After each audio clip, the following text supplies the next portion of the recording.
Hello everyone, and welcome back to the Online Policy School series. I'm Louis, and at this stage in the series we've guided you through possible research methods to gather your data. So now you need to visualize your data to present your findings and shape your argument. We need to take that data you've gathered and organize and present it in an accessible and compelling way for your reader. This information forms the crux of your argument and the backbone of the entire project. So it's important for it to be presented well and in a way that makes logical sense. No matter the ideological persuasion, all policy recommendations should be evidence-based. Therefore, your argument should be formulated after the research has been done.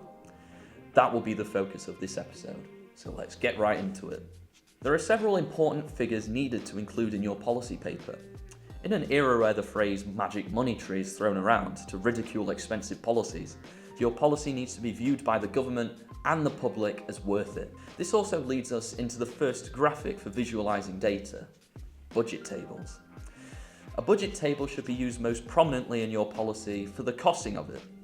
The columns should list the actions you want to take, the cost of each action, and the total at the bottom. A distinction should also be drawn between one-off costs and ones which recur yearly. Does your policy take place over the period of one government? Is it one big policy shift or a collection of cumulatively smaller recommendations? These questions will need to be answered in your costing table.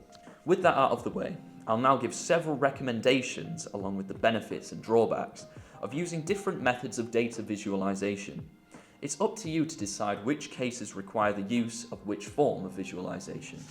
Line charts are a presentable, easy to absorb method of data visualization, which leaves little room for dispute or disagreement. They can be used to identify trends and correlations over a period of time, which can be used to supplement your argument. The simplistic identification of correlation along with the integration of chronology into its structure gives credit to line charts, although they can lack nuance at times.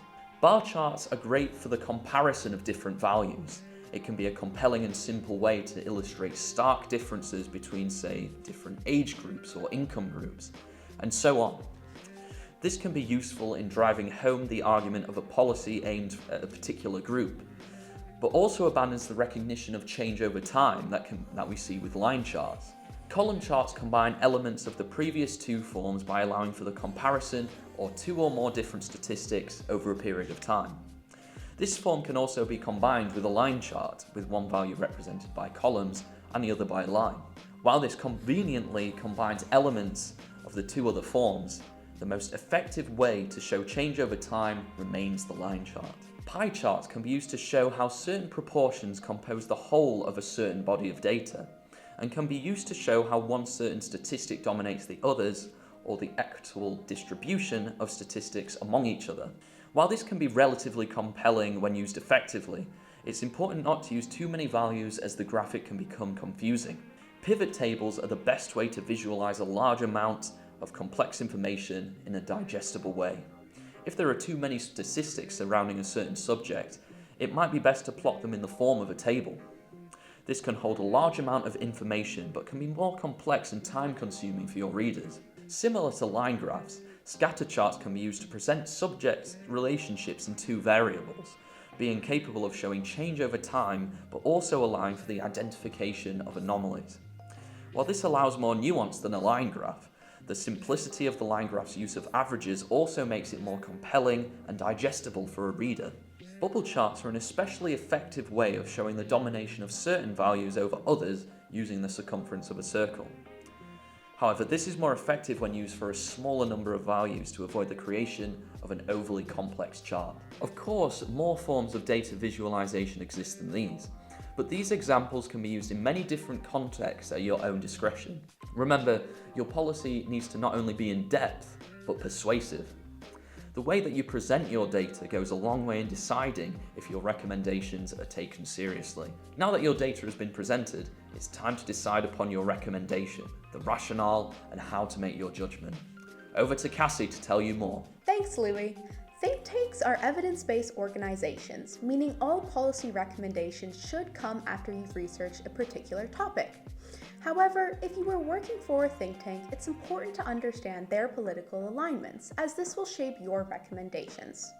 If you're publishing a paper without an organization, your own judgments may push you towards a certain ideological direction over another. There is nothing wrong with this, since most solutions do come from a political vantage point.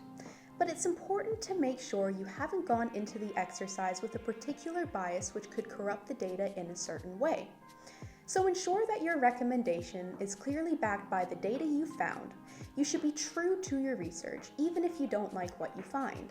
Now, harkening back to where we discussed the structure of the policy paper, we can now fit your own recommendations into that structure. First, set out the issue and the context.